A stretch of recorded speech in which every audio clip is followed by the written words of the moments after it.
Boa tarde a todos. Hoje daremos continuidade à nossa aula da semana passada sobre leite e produtos lácteos. Ao final dessa aula, eu espero que vocês consigam discorrer sobre os seguintes assuntos: a síntese do leite, a anatomia do úbere, tecido secretor, secreção e biossíntese do leite, fisiologia da lactação, ejeção do leite, fluxograma de produção do leite, tipos de leite e os principais produtos lácteos. Começando então, dando início sobre a síntese do leite. A síntese do leite envolve tanto a síntese intracelular como a passagem do mesmo ao citoplasma, das células epiteliais e finalmente para o lúmen alveolar. Já a descida do leite envolve a saída passiva do leite para as cisternas e a ejeção ativa da luz alveolar. Chamamos de lactogênese o processo de secreção e galactopoese a manutenção da lactação.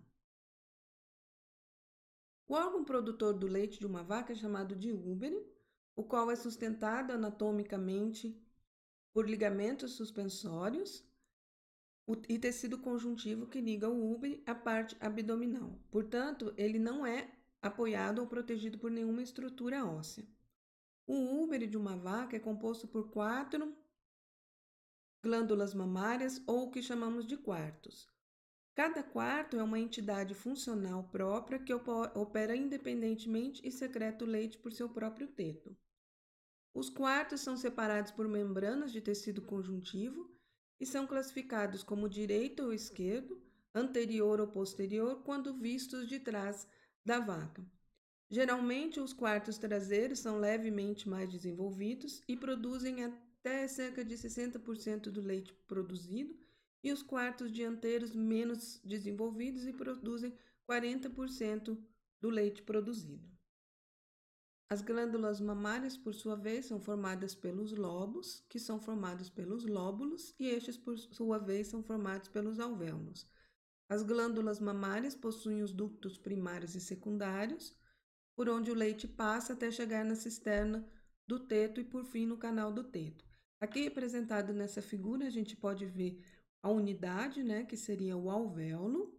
Esse alvéolo forma os lóbulos, um conjunto de lóbulos forma um lobo, e aqui mostrando o ducto primário, ducto secundário, a cisterna do teto e o canal do teto por onde sai o leite.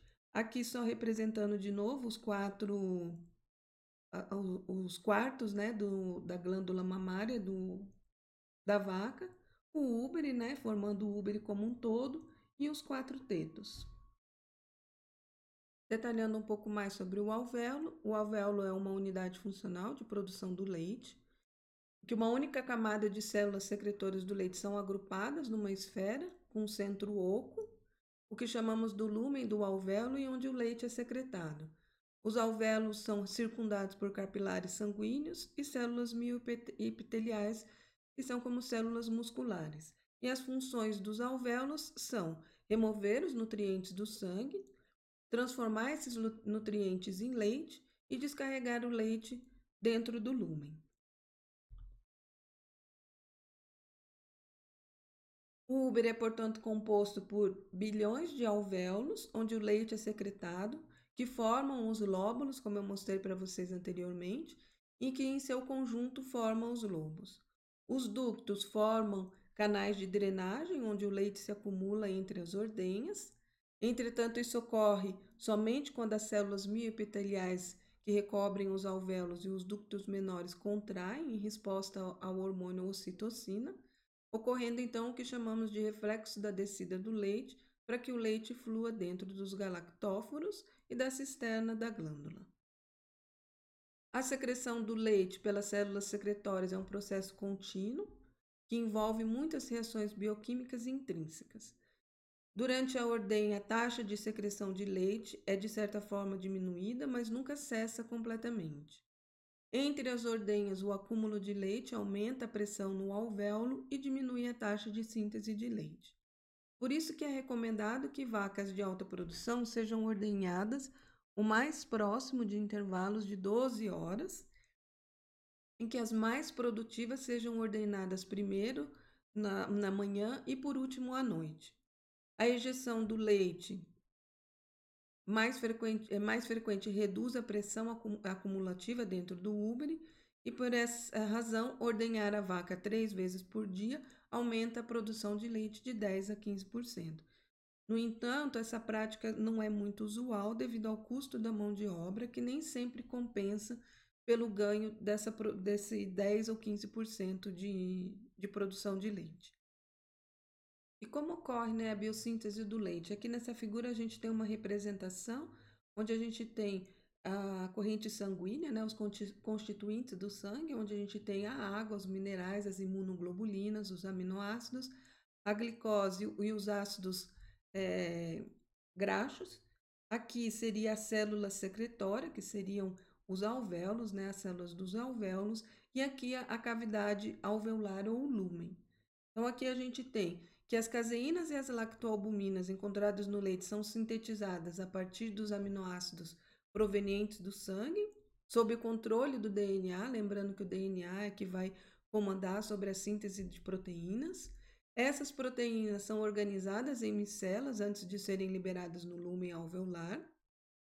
E as imunoglobulinas, que são maiores, são sintetizadas pelo sistema imune e, por serem grandes, vão do sangue diretamente para o leite. Lembrando que a permeabilidade das células secretórias às imunoglobulinas é alta durante a síntese do colostro, ou seja, logo após o parto, e diminui drasticamente com o início da lactação.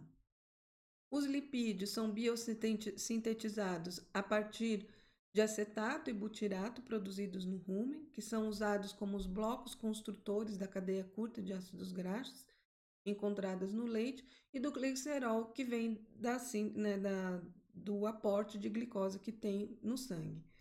Cerca de 17 a 45% da gordura do leite é constituída de acetato e de 8 a 25% de butirato. Como nós vimos, a composição da dieta tem uma forte influência na concentração da gordura do leite em relação à fibra, por exemplo, onde a falta de fibra reduz a formação de acetato no rumen, resultando na produção de um leite de baixa concentração de gordura, sendo um leite de 2 a 2,5% de gordura. A produção de leite ela se inicia após o parto e persiste enquanto houver ordenha, mesmo durante a gestação. Se não houver gestação, a produção cai bastante, mas se a vaca estiver prenha, a lactação diminui no final da gestação e é interrompida antes do parto, mas logo em seguida inicia outro ciclo de lactação. A lactação é dependente de diferentes hormônios, o que podemos citar aqui os mais importantes e suas funções. Então, o que está relacionado à fisiologia da lactação. Nós temos os estrógenos, que tem sua produção nos ovários e na placenta.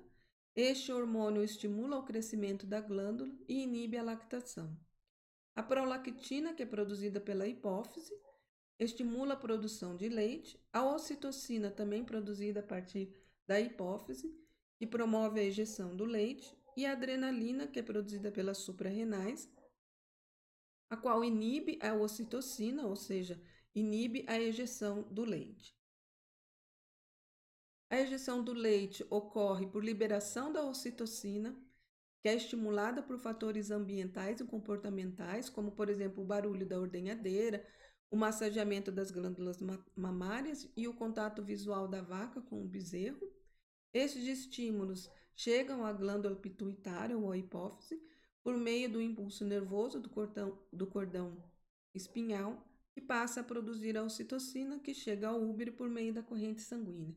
Então, aqui seria o processo, né, de estímulo à ejeção do leite.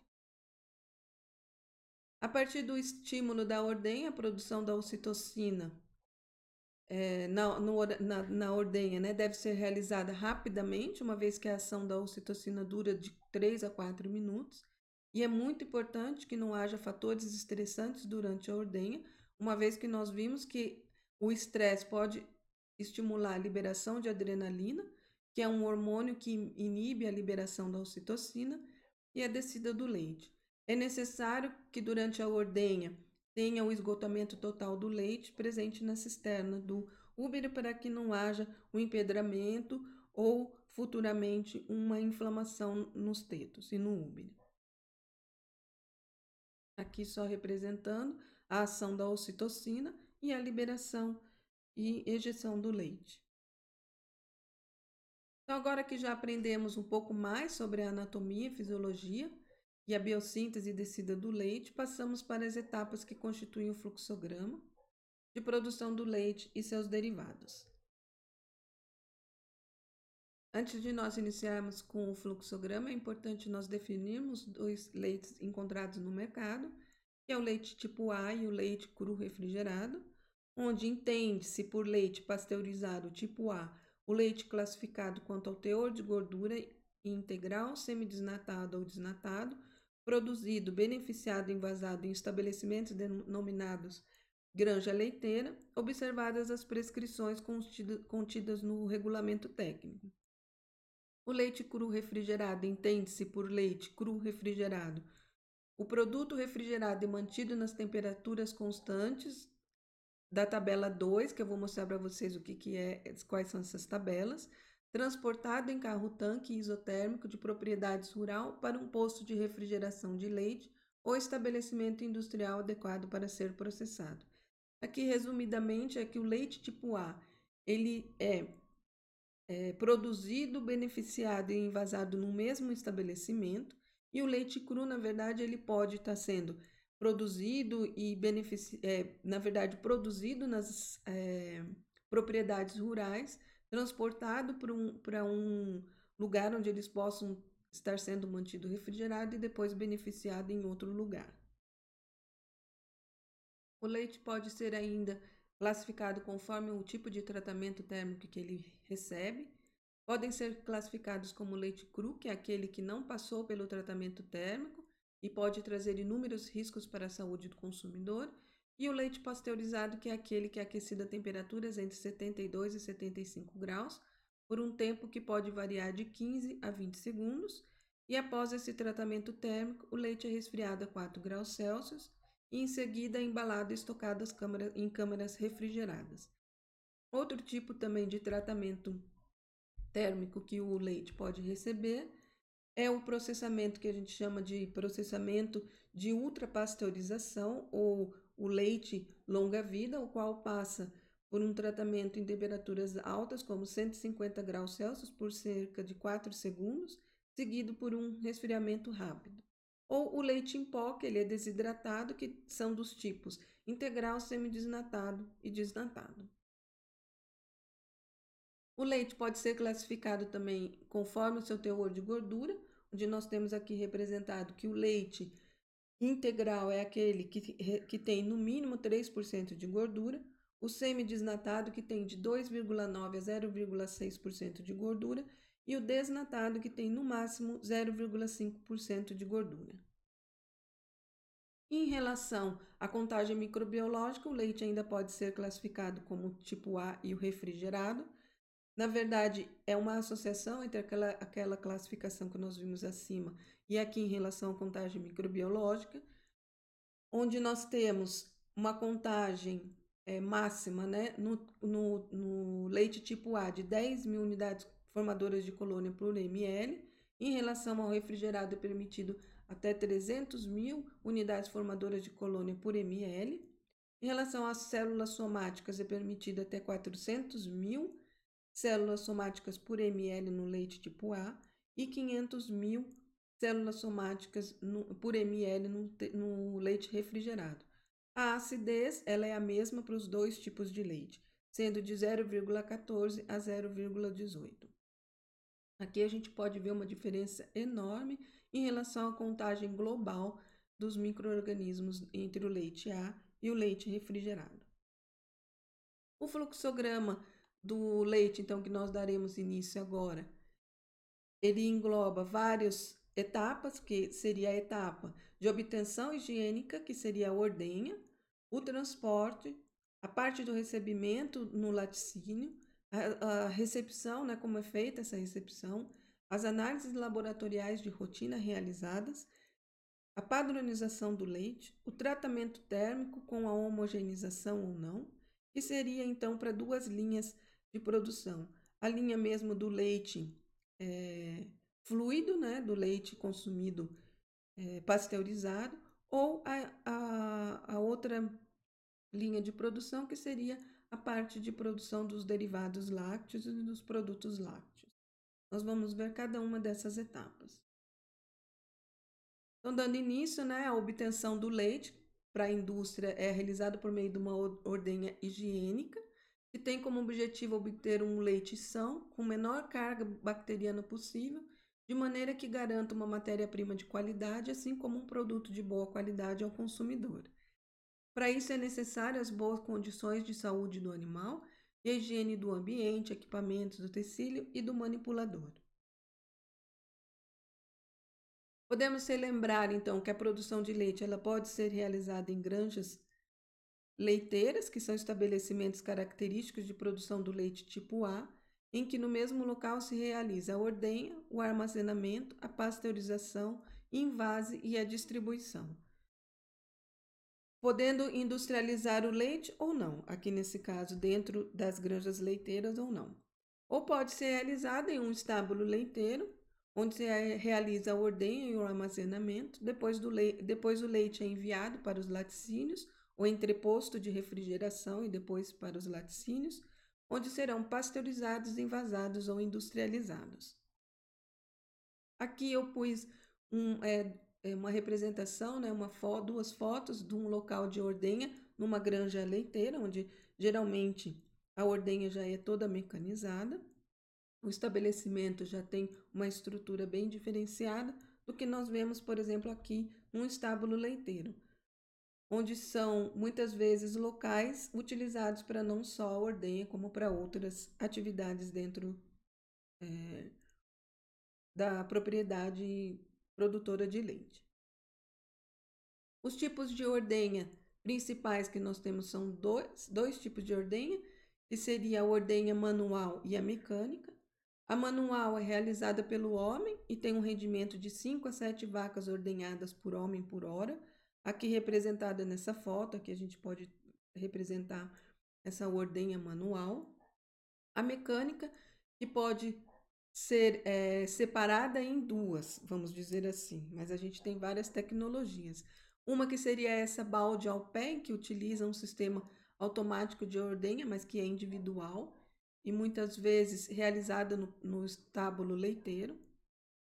É um sistema que tem capacidade de ordenhar 15 vacas por homem por hora, e aqui representada aqui nessa foto, que essa aqui é o que a gente chama de uma ordenha mecânica, mas que é chamada balde ao pé. A ordenha mecânica totalmente mecanizada, vamos dizer assim, é realizada nas granjas leiteiras e pode ser dividida conforme o seu desenho da sala de ordenha. Aqui eu estou representando duas principais, que seria a ordenha, né, tipo espinha de peixe, onde os animais são alocados como se fosse uma espinha de peixe, e uma representação do tipo de ordenha carrossel, onde os animais são alocados mesmo, são colocados dentro desse carrossel, esse carrossel vai girando, é o tempo da ordenha dele, onde ele entra por aqui e sai por aqui.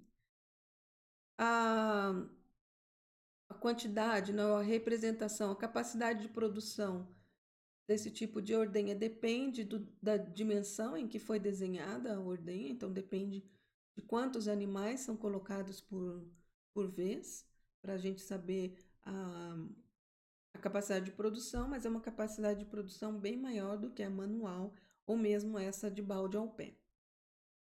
No entanto, os procedimentos da ordenha devem ser os mesmos, independente do tipo de ordenha, se ela é mecanizada ou manual. Deve haver uma regularidade nos horários, uma vez que o animal entra numa rotina e seu organismo apresenta uma liberação do hormônio citocina condicionada a esse horário. Alguns estímulos devem ser realizados, o que ajuda na hora da ordenha, como, por exemplo, deixar o bezerro próximo, mas não em contato com a vaca, o próprio barulho dos equipamentos, o toque das mãos do ordenhador na região da glândula mamária, o fornecimento de ração no horário próximo à ordenha, e mesmo alguns estabelecimentos que colocam música, e essa música é tocada todas as vezes que a vaca está sendo ordenhada. Então, esses são estímulos ambientais, vamos dizer assim, que provoca todo um processo fisiológico para a ejeção do leite. Isso beneficia na hora da ajuda, né, na hora da ordenha desses animais. Devem ser seguidos todos os padrões de higiene, como a gente viu na nossa primeira aula, a gente viu sobre essa parte de higiene, tanto higiene ambiental, pessoal. O ordenhador, ele deve estar sempre fazendo a limpeza e desinfecção das mãos, dos utensílios, dos tanques, das ordenhadeiras e do ambiente como um todo. A lavagem, né, e a desinfecção do úbere e dos tetos e realização dos testes de diagnóstico para mastite. Aqui eu não estou colocando, mas geralmente o que se faz é uma lavagem, né, prévia do úbere e do teto, seca-se esses tetos e úbere para que essa água não fique escorrendo no leite que está sendo ordenhado. Seca muito bem isso e são colocadas as teteiras ou inicia-se a ordenha manual. Esses procedimentos são importantes para que se mantenha a qualidade do leite e para que se mantenha a saúde da vaca. O que pode acontecer, principalmente em relação ao animal, é ela ter uma mastite, a vaca apresentar uma mastite, uma mamite. E o que seria isso? Seria a inflamação da glândula mamária, que pode ter sido provocada por bactérias como coliformes, streptococcus e enterococcus, ou até mesmo fungos que ficam ali naquele ambiente úmido do úbere e contaminam o animal por estarem em locais insalubres.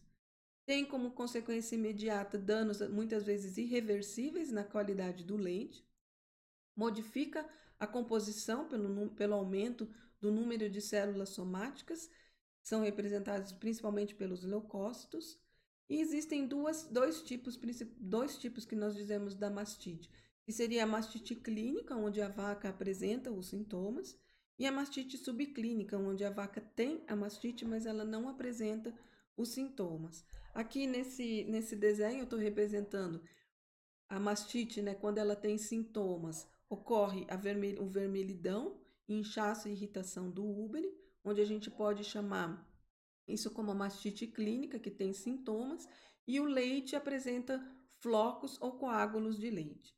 Já na mastite subclínica, onde não se observa os sintomas, só se consegue diagnosticar através de exames laboratoriais ou mesmo pela contagem de células somáticas. Existem alguns testes rápidos para a detecção de mastite, que pode ser feito logo antes da ordenha e assim classificar se a vaca vai ser ordenhada ou não, se aquele leite vai ser utilizado ou não. Entre esses testes, a gente pode dizer que tem o teste da caneca de fundo preto, onde o ordenhador dispensa alguns jatos de leite e observa se há formação de grumos ou não. Aqui a gente pode ver o ordenhador colocando, né, despejando esse leite nessa caneca de fundo preto e logo em seguida observar se formam esses grumos. Se apresentar esses grumos, a vaca está com mastite, o leite dessa vaca deve ser ordenhado, mas dispensado, e a vaca deve ser observada e tratada. Outro método para se fazer essa avaliação é um teste em que se faz a contagem de células somáticas. Hoje já se tem contadores automáticos. Esse é um exemplo de um contador automático, onde ele consegue avaliar o leite utilizando-se apenas 12 microlitros de amostra e já se tem um resultado dentro de 20 a 1 minuto, 20 segundos a 1 minuto. Esse equipamento é um microscópio de fluorescência que consegue dar uma contagem dessas células somáticas e dar um diagnóstico instantâneo ou quase instantâneo se a vaca tem mastite ou não. Um outro teste muito utilizado é o teste rápido chamado de teste Califórnia ou Mastitis California Test, MCT. Esse teste já se tem kits comerciais, onde o kit contém uma raquete, que a gente chama de raquete, com 4 divisórias, um para cada teto, em que o ordenhador despeja alguns jatos de leite em cada um dessas divisórias, um para cada teto, adiciona o reagente, que é um detergente que possui um indicador de pH, que é capaz de dissolver e romper as membranas das células de defesa, como por exemplo os leucócitos, chegar ao material genético, ou seja, ao DNA desses leucócitos. Isso faz com que haja uma formação de coloração rosa e um gel, ou seja, uma, uma consistência, né, de gel. Quando acontece isso, significa que a vaca está com mastite. Então, aqui só representando aqui nessa figura aqui onde a gente tem essa formação desse gel. E quanto mais consistente esse gel, maior a contaminação. Então, esse aqui é um teste também rápido de ser feito ali um pouco antes da ordenha, classificando se a vaca deverá ser ordenhada ou não. Em consequências, né? Quais são as consequências da mastite? A mastite reduz a produção de leite, o leite tem um maior número de bactérias, reduz a vida útil do leite, diminui a eficácia da pasteurização, porque essa carga microbiana está muito alta, e afeta a composição química do leite. Em relação a essa composição química do leite, o leite, quando ele proveniente, né, de uma vaca que tem mastite, diminui em até 10% o teor de gordura, aumenta a quantidade de ácidos graxos voláteis livres, aumenta a lipólise, altera a membrana do glóbulo, facilitando assim a rancidez desse leite.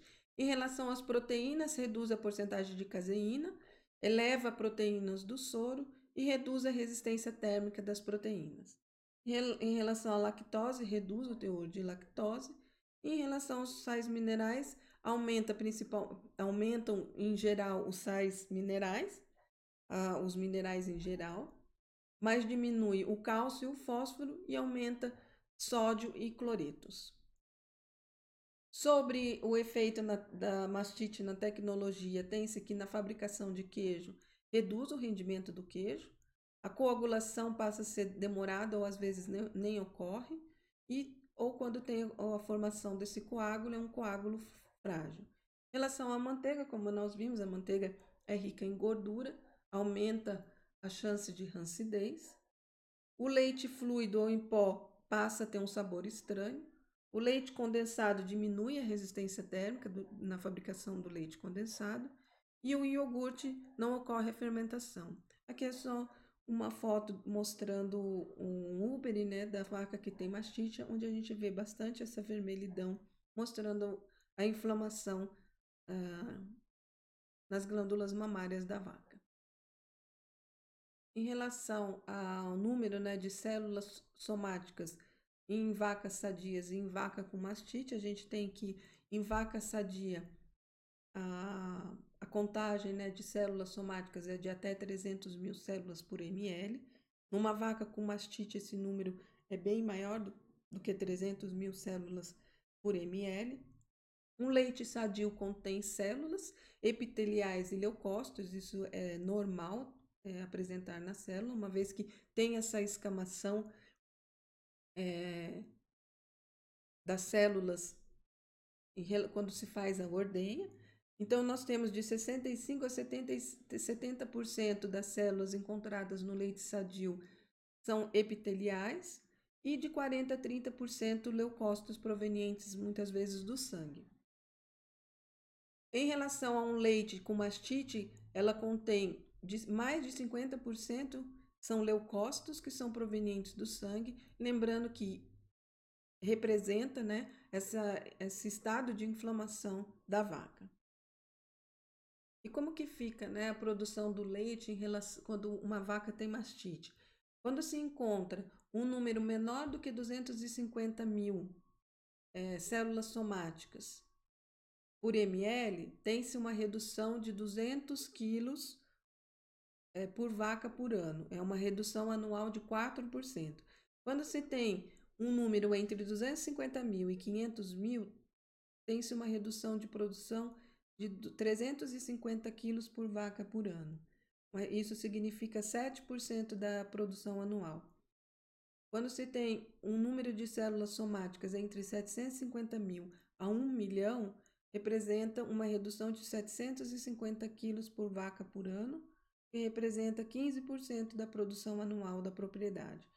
E quando uma vaca apresenta mais de 1 milhão de células somáticas por ml, tem-se uma redução de 900 quilos por vaca por ano, uma redução de 18% da produção anual da propriedade. Então, sendo muito significativo, né, vamos dizer assim, quando se tem um rebanho com mastite. Além de toda a questão sanitária também, de se utilizar e seguir para frente, né, com esse leite com mastite.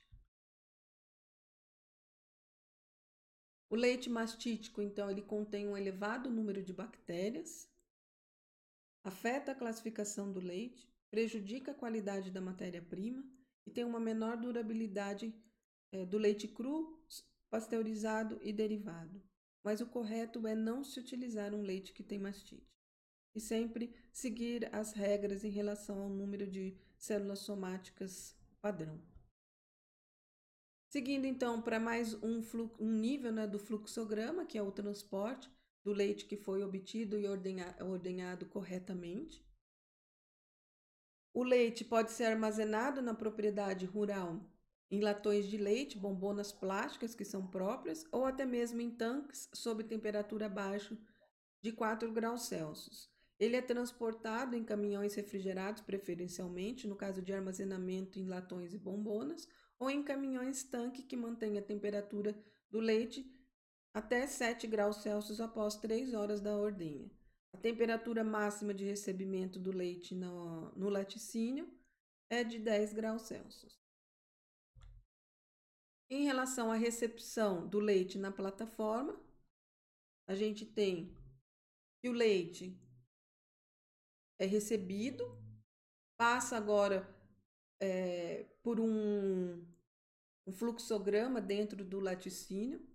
Então, essa figura aqui representa o leite sendo descarregado em latões. Esse leite tem que ser recebido numa temperatura máxima de 10 graus Celsius. Ele, então, é despejado dentro desses tanques, que passa por um filtro. Eu vou mostrar a foto do filtro para vocês.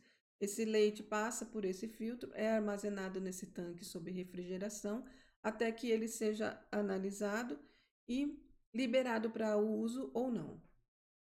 Aqui o filtro é um filtro mais grosseiro, ele só tira essas sujidades maiores, então um pré-filtro, onde o leite passa e é armazenado naqueles tanques sob refrigeração. Depois, o próximo passo, aqui, na verdade, antes, lá a gente viu, naquela foto, a gente viu o leite sendo recebido em latões. É aqui no caso de recebimento de leite a granel, que a gente chama, que são leites vindos em caminhões-tanque. Esse leite também tem que ser mantido refrigerado, só pode ser recebido se tiver uma temperatura no máximo de 10 graus Celsius. O descarregamento desse leite é um pouco diferente, é por via mangueiras, mas também passa por aquele filtro e são armazenados nos tanques até que seja liberado sua utilização. Aqui são os tanques, né, o silo de leite, onde o leite fica armazenado. Ele está sendo mantido refrigerado a 4 graus Celsius, até que seja liberado o seu uso. O leite passa também por um outro tipo de filtragem, depois daquela pré-filtragem. Se ele passa por esse tipo de processo que a gente chama de clarificação. Essa clarificação, na verdade, é a mesma coisa que se a gente centrifugasse o leite numa velocidade baixa para remoção mais específica de poeira, células somáticas e bactérias.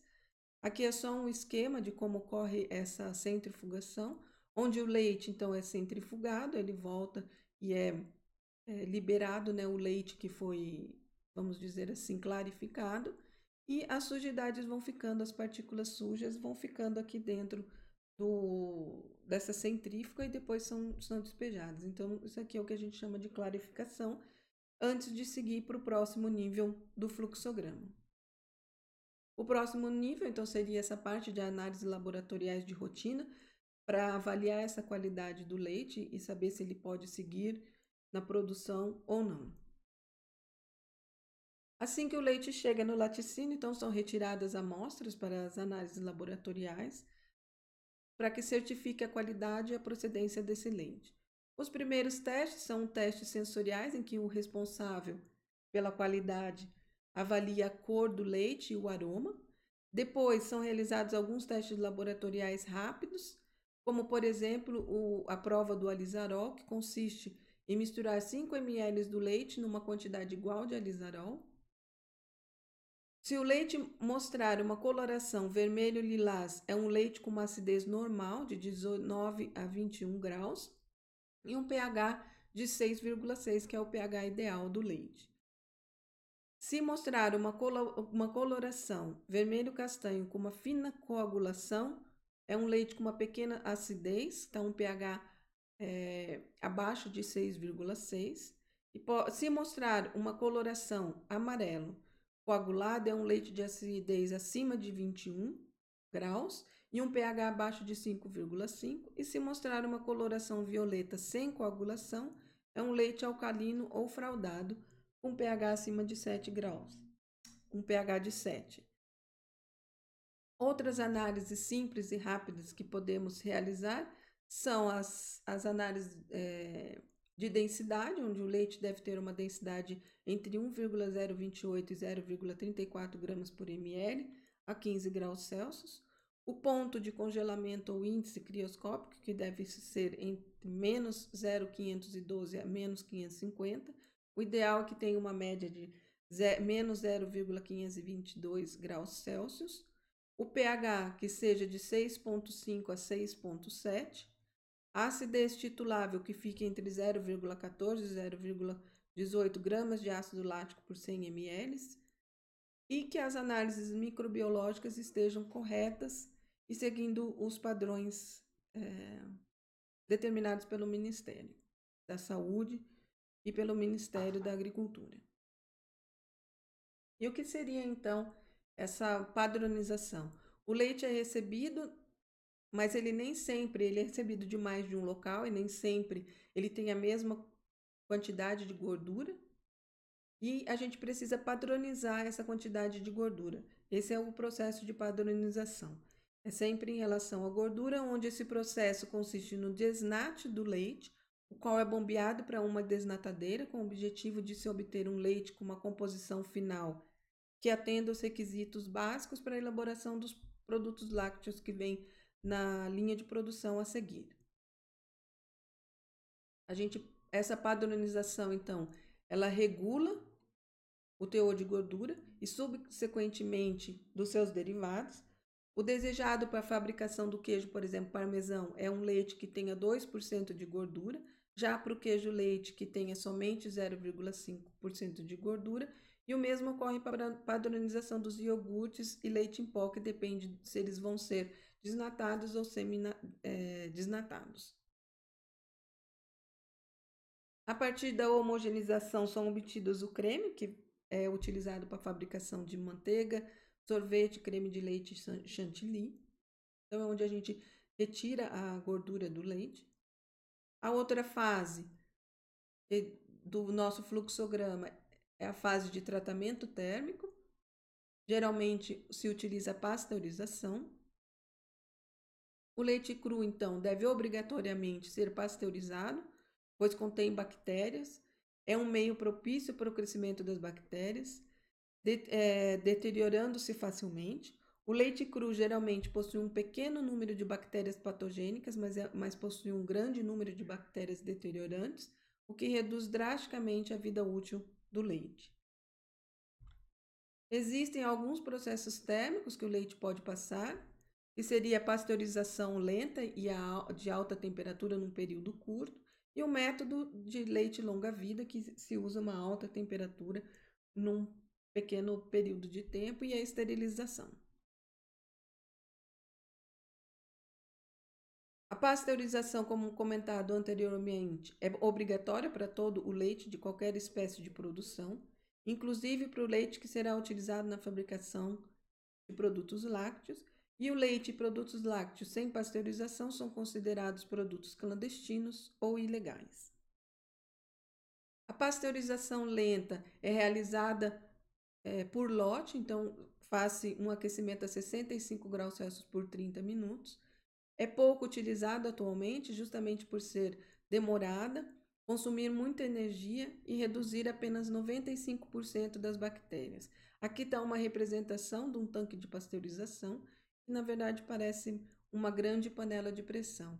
E ela é feita então de lote para lote, sendo pouco eficiente dentro de uma indústria.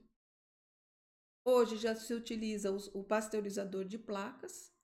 O pasteurizador de placas ele tem um fluxo contínuo e tem a associação de placas térmicas, tanto aquecidas como resfriadas, a qual podemos dispor conforme o tempo de aquecimento necessário e o tempo de resfriamento. Nessa figura aqui, então, aqui a gente tem a figura de uma placa simples.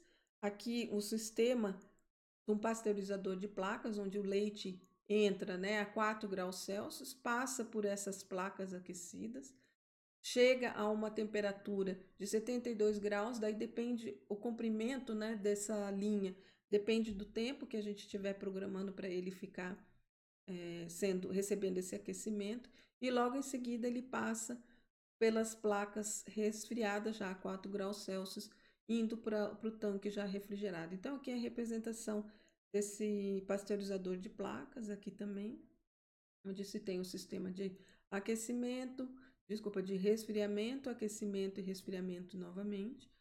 Esse tipo de pasteurização tem vantagens, mas em relação principalmente que ela é uma linha de fluxo contínuo do leite, e se ganha bastante tempo no laticínio. E as vantagens em geral em relação à pasteurização é que se evita transmissão de doenças, reduz a carga bacteriana do leite, elimina bactérias indesejáveis. Dessa forma, consegue-se prolongar a vida útil ou a vida de prateleira do leite e dos seus derivados, e beneficia a tecnologia e a qualidade dos laticínios.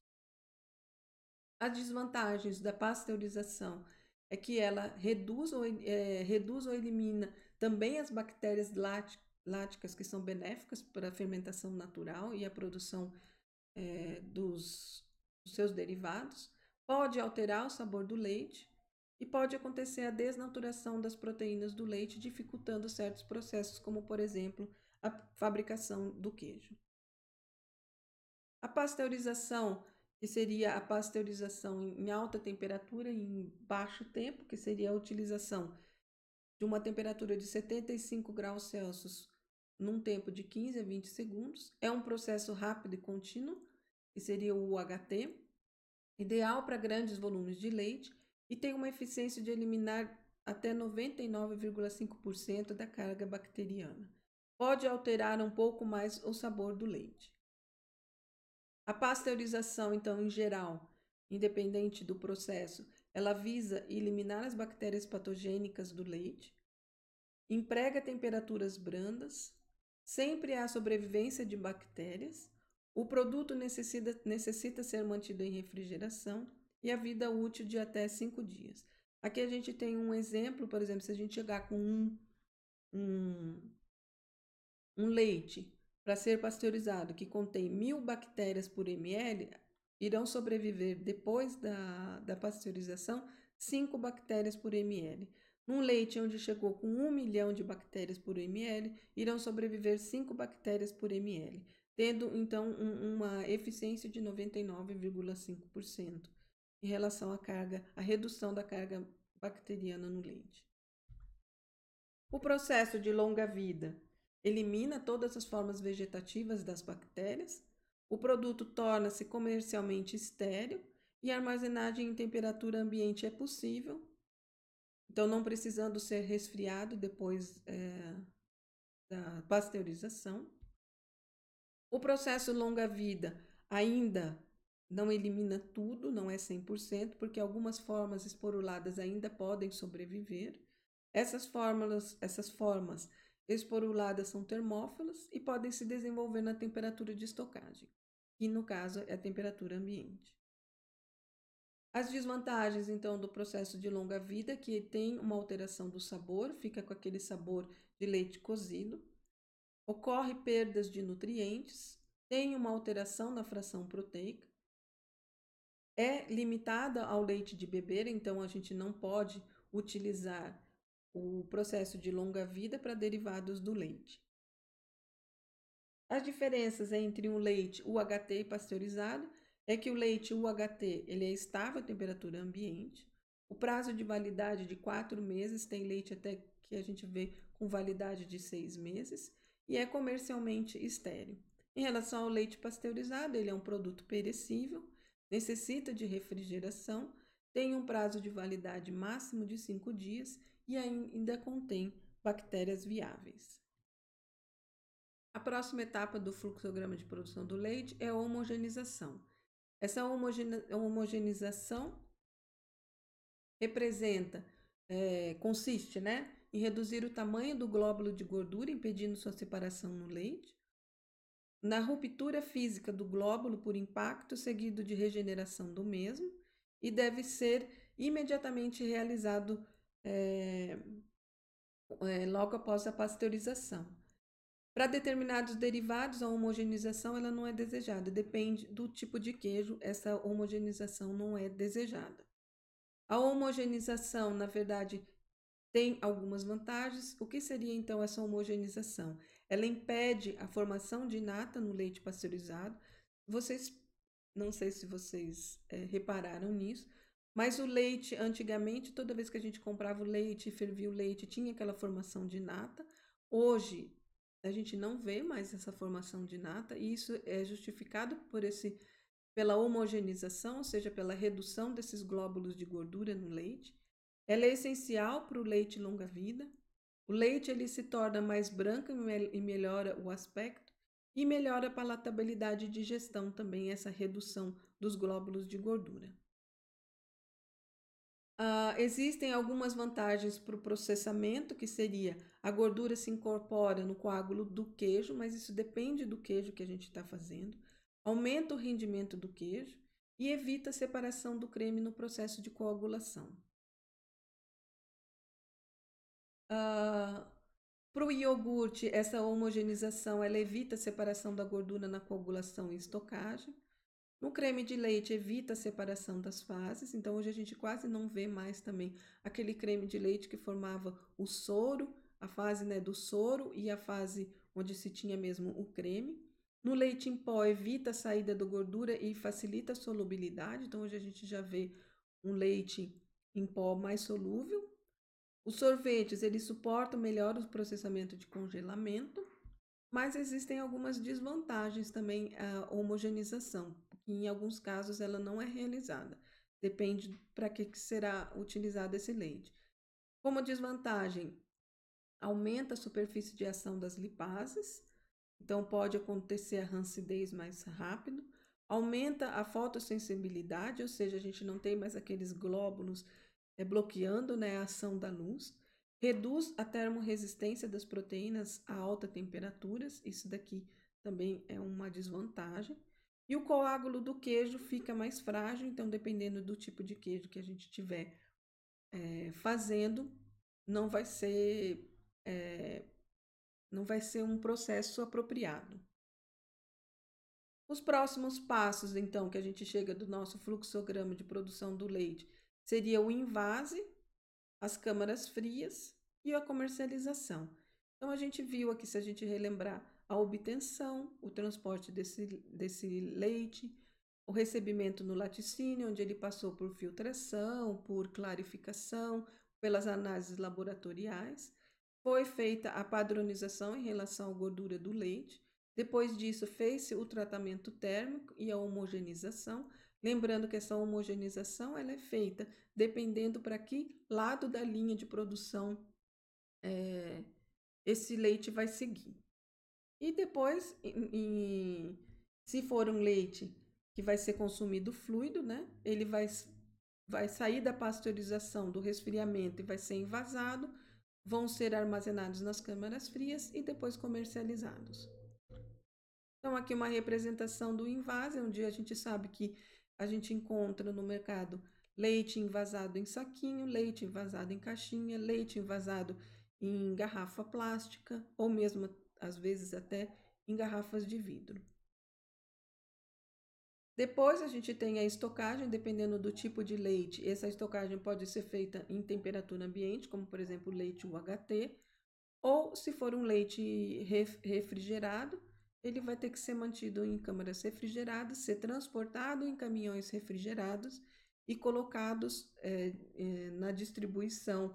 Quando chega no supermercado, tem que ser mantido toda essa cadeia do frio para não se perder essa vida útil do leite. Se esse leite for, então, para outro lado da cadeia de produção, ou seja, para elaboração e fabricação de produtos lácteos, muitas vezes ele não passa pela homogeneização, mas a pasteurização é obrigatória. O leite, então, ele pode ser consumido, como eu falei para vocês, pasteurizado, seja no método de longa-vida ou a pasteurização simples, vamos dizer assim. Pode ser consumido como leite em pó, como leite condensado, como o creme de leite, sorvetes e manteiga, queijo e ricota, ou mesmo na sua forma de iogurte, leites fermentados ou soro de leite. O leite e seus componentes, eles podem ser utilizados ainda pelas indústrias farmacêuticas como medicamentos ou na fabricação de medicamentos e como reagentes, e pela indústria de alimentos para panificação, produção de balas, doces, sorvetes ou ainda como carreadores de aromas. Em relação às proteínas do leite, essas proteínas podem ser utilizadas pela indústria farmacêutica como cosméticos, shampoos, suplementos nutricionais e reagentes. E na indústria da carne, a caseína pode ser utilizada como ligante, no caso das carnes, balas e doces, panificação e adesivos, no caso de selos para certificação do queijo. Um caso típico desse selo feito com caseína é na fabricação dos queijos tipo grana padano e parmesão. Em relação à gordura, a gordura do leite também pode ser utilizada em indústrias farmacêuticas e de alimentos, na indústria farmacêutica como cosméticos, shampoos e reagentes, e na indústria de alimentos como o que a gente chama de óleo de manteiga. A definição de derivados do leite é que são feitos a partir do leite. Eles são ricos em cálcio mineral, que são importantes para ossos e dentes, e são eles os queijos, manteiga, iogurte, coalhada, creme de leite, leite condensado, doce de leite, entre outros. O leite fermentado é um alimento produzido a partir da fermentação do leite, que é pasteurizado ou esterilizado, onde se utiliza os fermentos próprios, ou seja, aquilo que já está no próprio leite. O produto final deve ter uma ocorrência de micro-organismos viáveis, ativos e abundantes. A fabricação a fabricação do leite fermentado tem um produto de pH mais baixo e ocorre a coagulação do leite.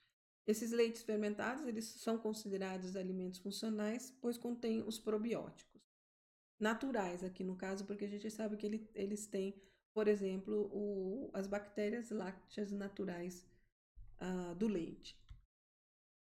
Exemplos de leite fermentado, a gente tem o iogurte, o leite fermentado ou acidófilo, o kefir, o kumis, que pode ser feito, geralmente é feito com leite de égua, camela ou mula, e a coalhada. Esses são alguns exemplos de leite fermentado. Os leites fermentados, eles apresentam um incremento sobre o conteúdo de aminoácidos lípidos em relação ao leite original. Então, consequentemente, a digestão proteica ela é 2 vezes mais rápida do que um leite normal. Então, aqui, novamente, exemplo desses leites fermentados. A fermentação, ela é a fase em que o leite se transforma em leite fermentado devido à ação dos fermentos. A lactose, ela se transforma em ácido lático devido à ação dos micro-organismos e essa fermentação. E, geralmente, a temperatura ideal para ocorrer a fermentação é entre 41 e 45 graus Celsius até alcançar a acidez necessária. Aqui é um fluxograma básico onde a gente tem a fermentação. Então, a gente aquece o leite a 45 graus Celsius, faz uma inoculação da cultura, ou seja, adiciona o fermento biológico, onde contém os micro-organismos benéficos. Muitas vezes, se você vai deixar crescer o natural, você não precisa fazer essa inoculação. Faz-se a homogeneização, a fermentação, né, o período de fermentação, o resfriamento, a quebra do coágulo, a adição, por exemplo, do mel e dos prebióticos, se você quiser fazer esse tipo de produto. Passe de novo a homogeneização, refrigeração e armazenamento e distribuição de um produto fermentado a partir do leite. As bebidas lácteas, elas são o produto obtido a partir de leite ou leite reconstituído ou derivados de leite. Reconstituídos ou não, eles são fermentados ou não, com ou sem adição de outros ingredientes, onde a base láctea represente pelo menos 51% do total de ingredientes do produto, ou seja, 51% tem que ser de origem do leite. A contagem de bactérias lácteas viáveis tem que ser de no mínimo 10 elevado a sexta unidades formadoras de colônia por grama de leite. Então, aqui alguns exemplos de bebidas lácteas que a gente tem no mercado. Os queijos, que são produtos oriundos da coagulação do leite, seguido por uma desidratação dessa coalhada, e ele pode ser comercializado e consumido fresco ou maturado. No caso do queijo fresco, são aqueles que estão prontos para o consumo logo após a sua fabricação. Um exemplo aqui seria o que a gente tem de mais conhecido, que é o queijo Minas Frescal, ou o queijo maturado, onde ocorrem trocas bioquímicas e físicas que são necessárias para dar as características particulares de cada tipo de queijo. Um fluxograma de produção do queijo é então que a gente tem a recepção do leite cru, a pasteurização, o resfriamento. Esse resfriamento aqui já não é mais a 4 graus Celsius, lembre-se, porque agora aqui nós vamos fazer a fermentação. Então, faz-se esse resfriamento a 35 graus Celsius, adiciona-se o coalho e o cloreto de cálcio, deixa esse leite, né, em repouso por 45 minutos para que ocorra essa fermentação e a formação do coágulo.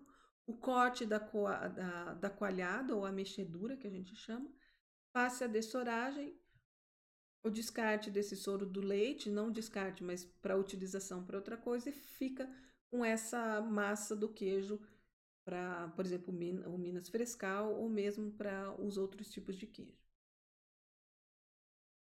Os tipos de fermentos que a gente tem são temos o tipo de fermento O, que tem-se como composição os Lactococcus lactis subespécies lactis e os Lactococcus lactis subespécies cremoris.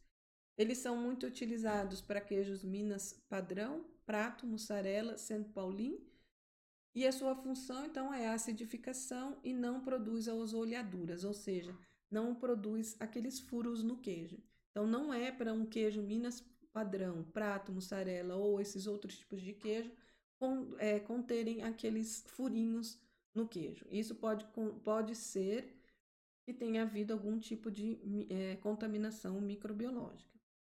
O fermento tipo D, que é composto por Lactococcus lactis subespécies lactis, o subespécie cremoris e o biovar diacetilactis, que tem utilização em queijo branco, manteiga e o queijo tipo cottage.